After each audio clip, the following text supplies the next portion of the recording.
Hi friends, இன்றைக்கி வரகு உளுந்தங் கஞ்சி எப்படி செய்கிறதுன்னு பார்க்கலாம். இதுக்கு தேவையான பொருட்கள்: அரை கப் உளுந்து,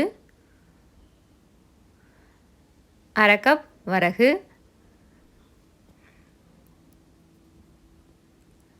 ஒரு கருப்பட்டி, ஒரு 10 பல் பூண்டு.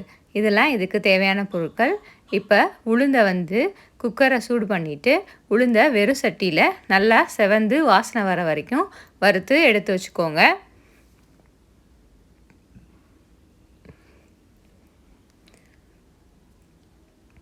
நல்லா வாசனை வரணும், அது வரைக்கும் நல்லா வறுத்து எடுத்துக்கலாம்.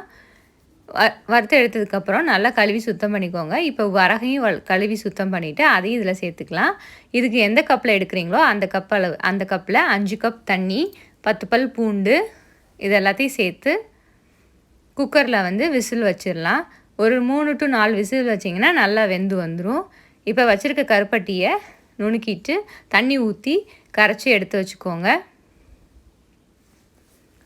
கொஞ்சோண்டு தண்ணி சேர்த்து கரைச்சி எடுத்து வச்சுக்கலாம். ஏன்னா தூசி ஏதாவது இருக்கும், அதுக்காக வடிகட்டுறதுக்காக இந்த மாதிரி கரைச்சி எடுத்துக்கிறோம். இப்போ ஒரு மிக்சர் ஜாரில் அரை மூடி தேங்காய் சேர்த்து தண்ணி ஊற்றி பாலாக எடுத்து வச்சுக்கலாம். கடைசியில் அந்த பால் சேர்க்கணும், தேங்காய் பால். இப்போ நல்லா வெந்துருச்சு குக்கரில். இப்போ வடிகட்டி கருப்பட்டியை சேர்த்துக்கலாம். இப்போ வச்சுருக்க தேங்காய் பாலையும் சேர்த்துக்கலாம் அதில். இப்போ சுவையான வரகு கஞ்சி